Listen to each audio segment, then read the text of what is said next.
Welcome to another deep dive with us. This Mhm. time we're looking at something pretty different, something pretty cool. We're going to be peering into a fantasy screenplay Oh, wow. called Musu Abadi, Musua body. Okay. which translates to Eternal Enemy. And it's really kind of an early look, sort of like a behind the scenes at how this whole thing is being built. Yeah. I think what's really cool about this is that we're not just seeing the final product. We're getting a chance to actually see the creative process in action. Yeah. It's like, when you look at a painting and you can kind of see the brush strokes Yeah. and how the layers build up, that's what we're doing here. Yeah, we're sort of in the writer's imagination. Mm. And what's cool about this screenplay, I think, is it really tackles these big themes, like the classic good versus evil. Mm. But it also really questions authority and kind of twists that hero-villain thing on its head. It does. It really makes you question your assumptions. And what I find interesting, too, is how the writer blends the ordinary with the fantastical. Yeah. So we have these really vivid descriptions of Indonesian rice paddies, Okay. which is such a specific and culturally rich setting, Yeah. juxtaposed with these fantastical, almost mythical elements. All right. So to really kind of dig into this, I think we should go scene by scene, Yeah. pull out some of these really intriguing details that we found, and try to figure out what they might be telling us Okay. about the story, but also about the writer. It's like we're detectives. Yeah. We're piecing together clues. Yeah. Think of us as your guides Yes. through this uncharted territory, Exactly. ready to discover some hidden gems. Okay, let's dive in. Scene 1 Okay. takes us to Aijang's room. Ai Ching's room. And we're introduced to Aijang, who is a 20-year-old art student. Okay. And at first glance, she seems like an average young woman, right? Right. But the writer gives us all these subtle hints that there's more to her than meets the eye. Yeah. Yeah. Like you said, it's all in the details. Her room is decorated with these Gothic posters and strange symbols. There's even these creepy figurines. Oh, wow. These aren't just random decorations. They're like a window into Ajing's personality. They suggest this fascination with the occult, Okay. almost like there's this darkness working beneath the surface. Yeah. It's like the writer is setting up this contrast between her seemingly normal life and this fascination with the darker side of things. Right. What do you make of that from a storytelling perspective? Well, I think it's a really clever way to create intrigue Yeah. and to foreshadow potential conflict. We're already sensing that Ajing might be drawn into something dangerous, something beyond her control. And then there are these details about her nervous habits. The script mentions how she plays with her fingernails and touches her nose. It almost seems insignificant. Yeah. But could it be a clue to something deeper? Oh, absolutely. I think Mm. these small gestures could be signs of anxiety, Yeah. maybe even guilt or secrets that she's hiding. It adds another layer to her character, making her feel more real, more complex, Yeah. less like a two-dimensional character. That's a really good point. And we can't forget about the mysterious figure that she's drawing. What do you think about that? What's your take? Is it foreshadowing a representation of her fears? Ooh, that's good. Yeah. I mean, it's definitely deliberate. The writer is planting seeds, right? They're inviting us to speculate Mm. and to try to make connections. It could be any or all of those things you just mentioned, Mm-hmm. but it's clear that this figure is going to play a significant role in the story as it unfolds. Okay. Now we move on to scene 2, and there's a huge shift. Mm-hmm. From the darkness, this almost claustrophobic atmosphere of her room, Yes. we're suddenly transported to this bright, idyllic part. Such a contrast. Yeah, and this is where Ajing encounters a character that's just known as the Unknown. Okay. And here's where things get really interesting, because he's not like your typical villain. He's dressed all in white, he's calm, he's peaceful. It's almost like the writer is intentionally messing with our expectations. Absolutely. Mm-hmm. Yeah, they're playing with our expectations. Mm. And I love that they're challenging those classic villain tropes. Yeah. It's as if they're asking us, what if the devil isn't who you think he is? And his dialogue, too. It's so calm and peaceful, but it's loaded with double meanings. Yeah. He says to Ajahn, "You must know me, the eternal foolish symbol, the antagonist, the eternal enemy." Like the core theme of the story is right there in that line. It is. It's a brilliant introduction because he's not just introducing himself, he's introducing the central question of the whole story. Who is truly good and who is truly evil? Mm. And he's doing it in a way that immediately grabs your attention and makes you question your own assumptions. Yeah. And how does Aijing react to all this? She seems cautious, suspicious. You can feel the tension building between them. That's a classic setup, right? You have this seemingly innocent character, Ajang, Uh-huh. drawn into a world she doesn't fully understand, Yeah. and facing this figure that is challenging everything she thought she knew. And then, hold on to your hats, in scene 3, the writer takes us to wait for it, a rice paddy. A rice paddy. A rice paddy. Wow. Not exactly your typical fantasy setting. Not at all. But I think it's a brilliant choice. Yeah. Especially in Indonesian culture.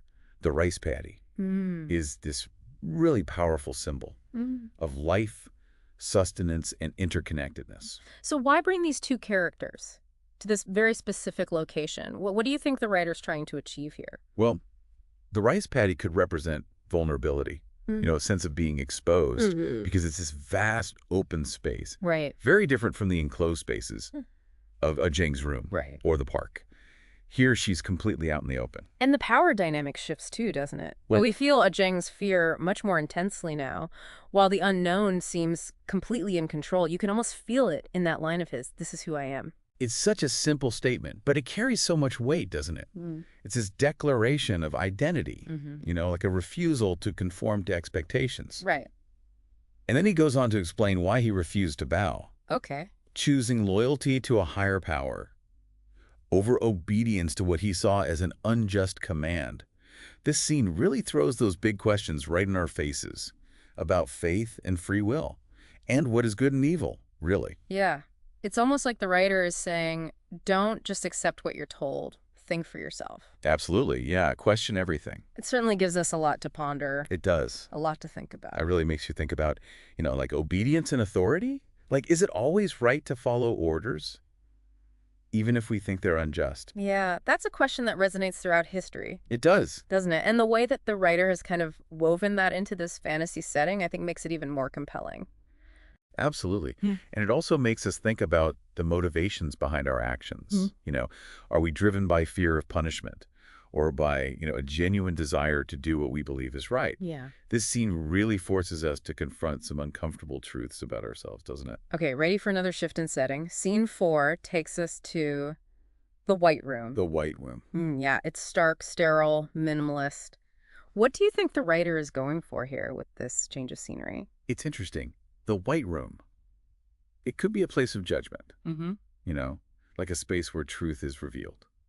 Or maybe like a blank canvas, a place where Ajing and the unknown can confront each other without any distractions. The starkness of it is almost unsettling. It's like all pretense has been stripped away, and we're left with this raw, bare confrontation. Yeah, and that minimalism you mentioned could symbolize purity, truth, even emptiness. It's like this space where everything is laid bare, where there's nowhere to hide. And then the unknown asks Ajing this really thought-provoking question.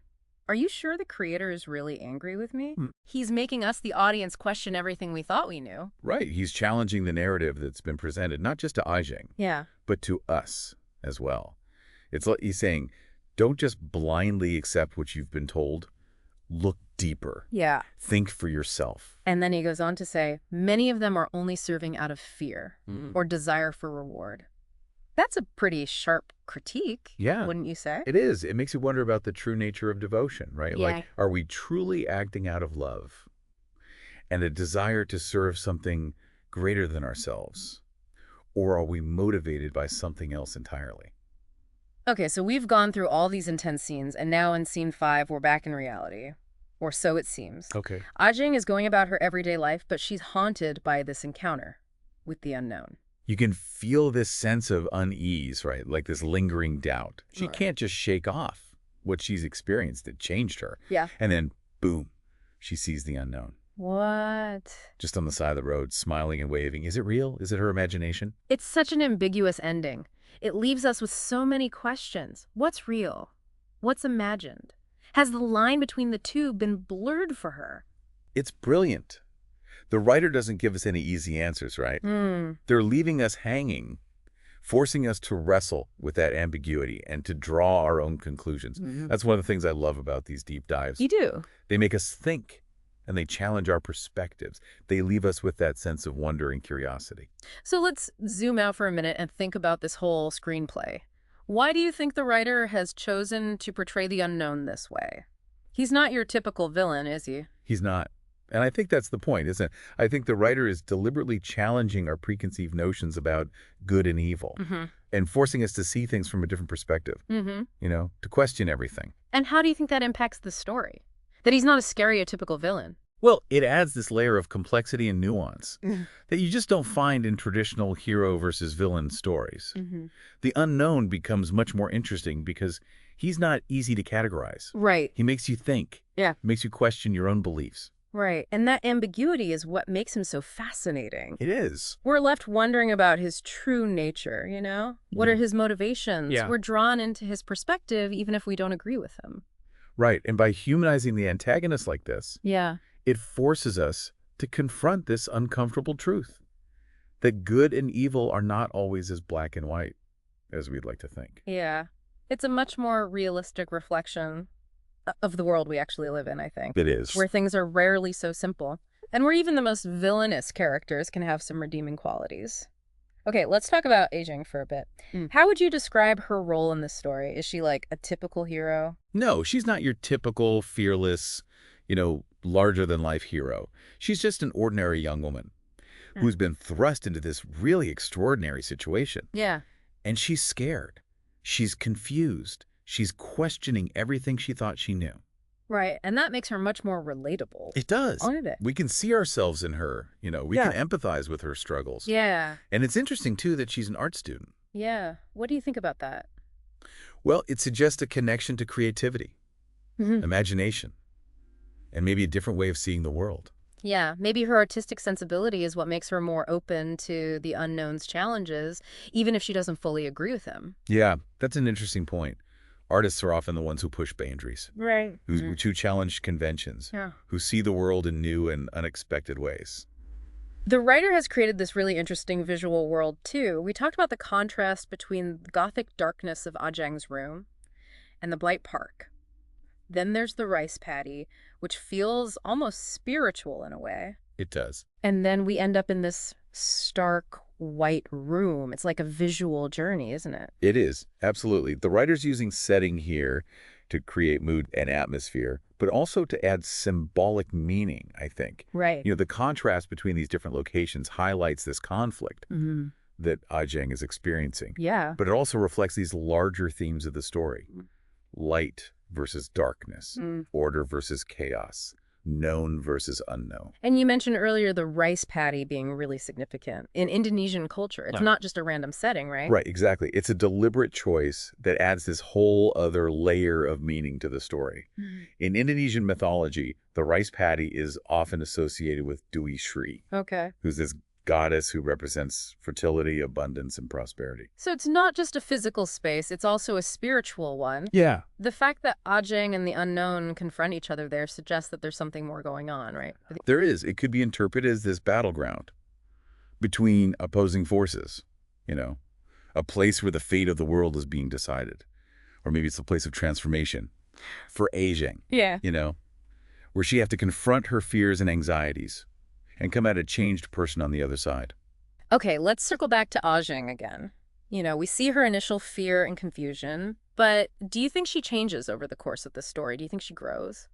I think she does. She starts out as a fairly passive character, someone who's kind of easily manipulated, I think, Yeah. by the unknown. But as the story progresses, she begins to question his motives. Right. She starts to assert her own will. She's not just a pawn in his game anymore. She's taking control of her own destiny. Yeah, that's a really important point. This screenplay isn't just about good versus evil. It's also about self-discovery, right? Finding your voice and standing up for what you believe in. Absolutely. And that journey, it's not always easy. There are setbacks. There are doubts. There are moments of fear and uncertainty. But ultimately, it's a journey that leads to growth, to empowerment, and to a deeper understanding of ourselves and the world. It seems like the writer is leaving some things open to interpretation, too. Yeah. We don't get all the answers. We're left to ponder these questions ourselves. Right, exactly. Yeah. The writer's not spoon-feeding us the right way to think about things. They're trusting us Yeah. to engage with the material, Yeah. to think critically, to draw our own conclusions. Yeah, and that's what makes this deep dive so rewarding, I think. It's not just about passively listening to a summary of the story. Right. It's about actively participating in the process of interpretation Yeah. meaning making. It's almost like we become co-creators of the story. You know what I mean? We're bringing our own experiences and beliefs and perspectives to the table. Let's talk about the writer themselves for a second. Hmm. What kind of techniques or strategies are they using to tell this story? Well, one thing that really stands out to me is their use of dialogue. It's not just about conveying information, it's about revealing character, right? Advancing the plot and provoking thought.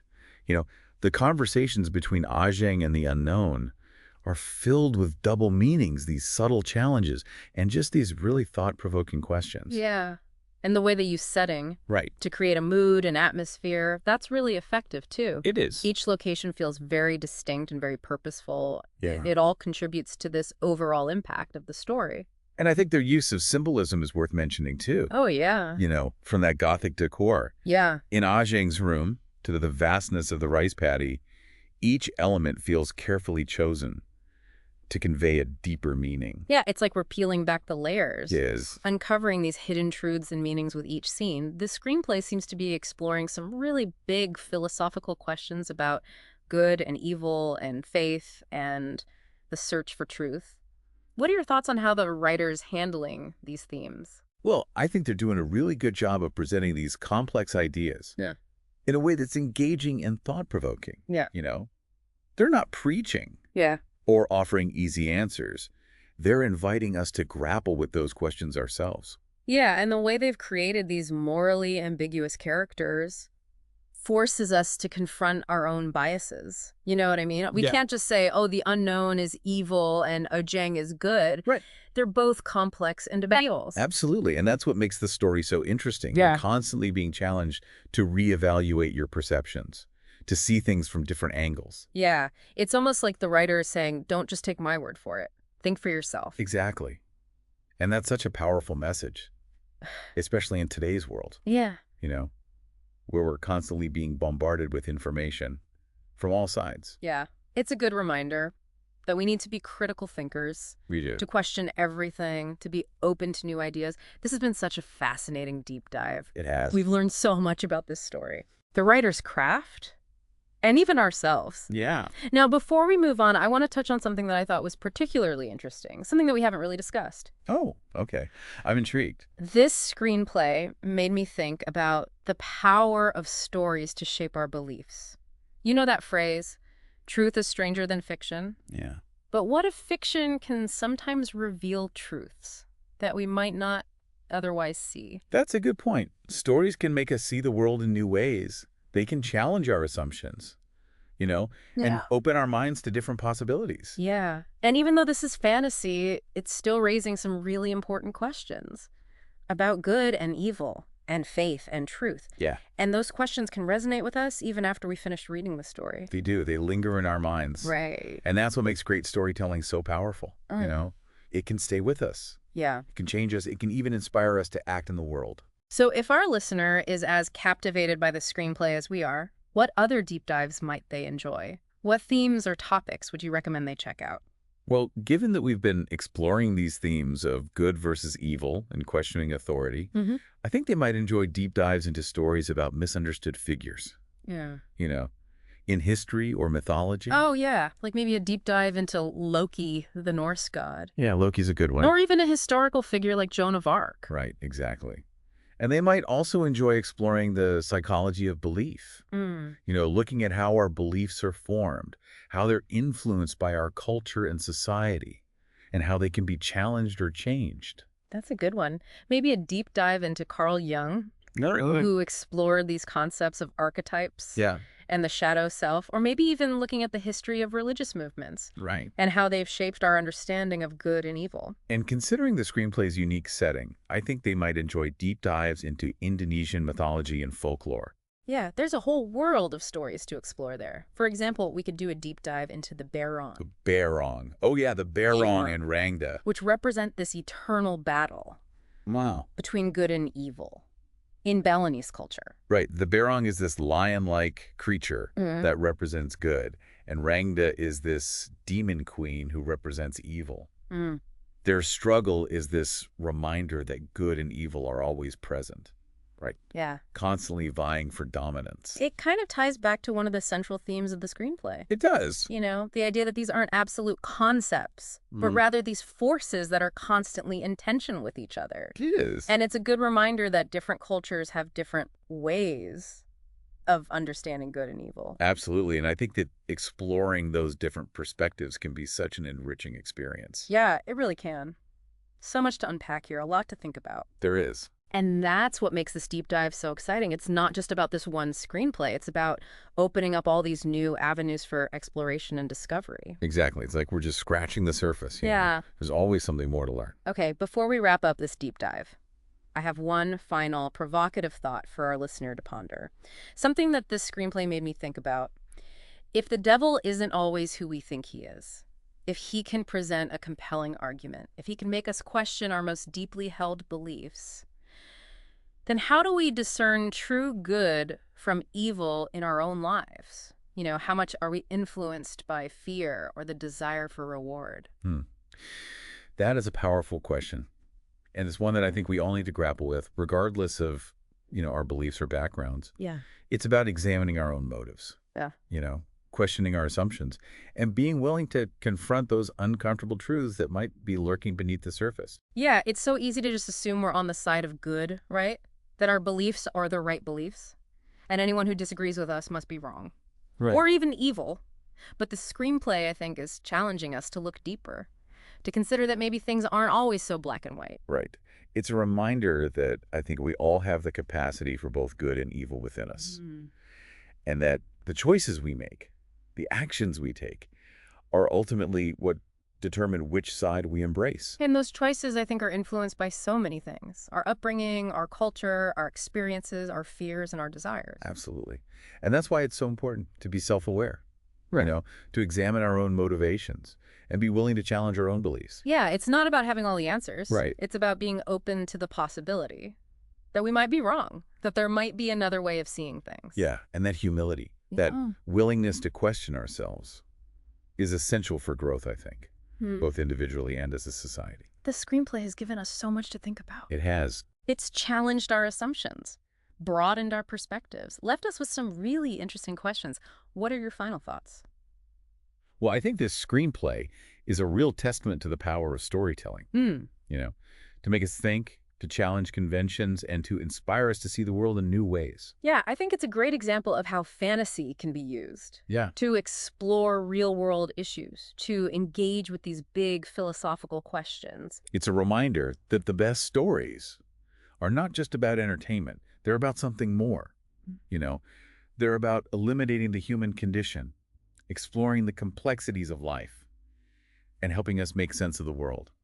And on that note, I think we'll wrap up this incredible deep dive. Thank you for joining us on this journey. It's been a pleasure. We hope you've enjoyed it as much as we have. And remember, keep questioning, keep exploring, and keep telling your own stories.